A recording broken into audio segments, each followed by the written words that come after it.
Today I am going to make pizza, and the first thing I have to do is get that wood stove hot.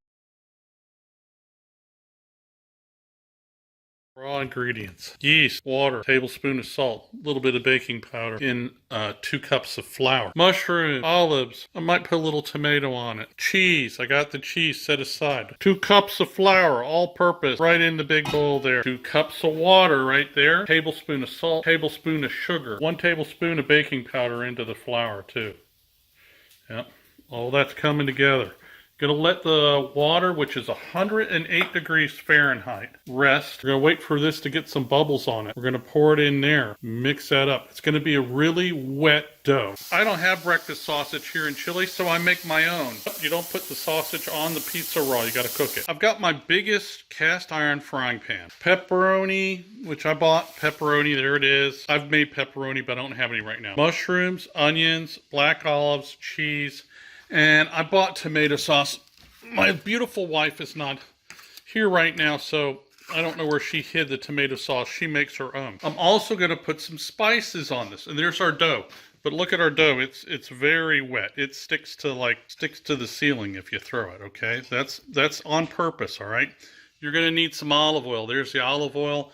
A little bit of melted butter, a lot of bit of melted butter. There are the spices: salt, garlic powder, garden fresh oregano. Also, I'm going to put Parmesan cheese. What cheese should you use? I would say provolone is the best if you can get it. I would go with provolone followed by mozzarella. Get your olive oil, slather a bunch of it in the frying pan, all right? There's my frying pan. Man, that looks like a lot of olive oil, Jim. Yeah, smear it around the walls and the sides of the frying pan. Sorry, I'm not videoing this so well. I've only got 2 hands. For flavor, I like to add melted butter. It gives it an extra crispiness, and that's about a 1/4 stick of butter right there. I'm going to put my dough in there. I'm going to spread out my dough. All that butter and olive oil there, that's going to fry the dough. I put half of it in here. And you see how I'm pushing my fingers in there and it's making holes, and I push it towards the side and it makes those little holes. You want to make those holes. I'm going all the way to the bottom. That's a lot of oil in there. Yes, it is. It's exactly what you want. Get your sauce, that whole packet that I had, and put it right in the middle. Don't be shy. Use the whole pack. Then you just take the back of the spoon and you spread it out over the dough. You can go all the way to the wall. It won't really. Now I'm going to spice it up. I like garlic powder. I put a lot on. Here's the oregano. I'm going to put my fat fingers down in there, and I'm going to make that oregano underneath that. I like this underneath the cheese. Cheese is down. You want to cover all the red up as best you can, okay? Don't feel bad about putting too much cheese on there. Pepperoni on it. Don't put too few, put too many. They taste good. Next I'm going with the onions. All this stuff just gonna go on it. We got olive oil and butter on the bottom of the pan, followed by the dough, followed by the sauce, followed by the cheese, followed on top of that pepperoni, and then all your veg. And then the ultimate thing was Parmesan cheese in that little jar there. Let's put it in the oven. I want to say the oven's 375 to 500. Put it all the way in there before I realized I forgot to put my sausage on there. You probably want to cook it for about 30 minutes. I would put it on 450, yeah, Fahrenheit. When you see it start browning on the top and bubbling around the edges, and it puffs up, you know this, it's probably time to take a look at it.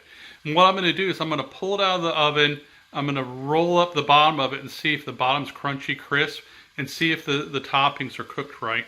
And then I know it's done, okay? If it's not done, put it back in the oven. I won't tell anybody. There's no right or wrong. It's your pizza. Do what you want. Okay, let's look at this pizza. I think it's done. Wow, looks yummy. I'm gonna pull it out of there. There's the pizza. Man, that looks yummalicious. Gotta let the pizza rest for a couple of minutes. Let's see what it looks like. There's the pizza. Perfect crispy crunch under there. Yummy.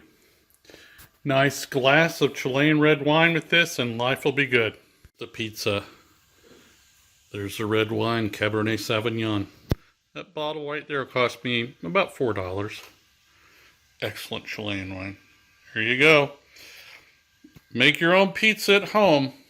Here in Chile, we can't order out where I'm at, out in the country in the wilderness. It would get here in about 2 weeks. No big deal to make your own, especially if you know how to make all the ingredients. Cast iron pizza. Yummy every time. Welcome to Chile Expat Family. I'm Jim Dorchak. Back in 2013, Lori, my wife, and I, we moved ourselves and our 3 children to Chile for an adventure. It just seemed to us that living at the end of a cul-de-sac and working all day long, all month, all year long, paying taxes, and not having anything to show for it just was not living for us. It wasn't getting it. So what we did is we moved here. We just up and sold everything and moved. We did some research. But when we got here, there was no one here to help us get through what we were doing. Accurate information about buying land, immigration, building a house, that just wasn't available. I couldn't find it, and what I did find was not factual, and sometimes it was flat out lies. You can see this in my first videos. I was painfully navigating Chilean culture, Chilean law, Chilean immigration, purchasing things, buying land, finding property. All that stuff is just, I had to learn it, and there was nobody here to help me. I didn't want anybody else to go through that. So what did I do? I created a group in Telegram called Chilean Attorney. I have a team in there of Chilean experts, immigration attorney, tax attorney, doctor, dentist, builders, a mechanic, all of them speak English.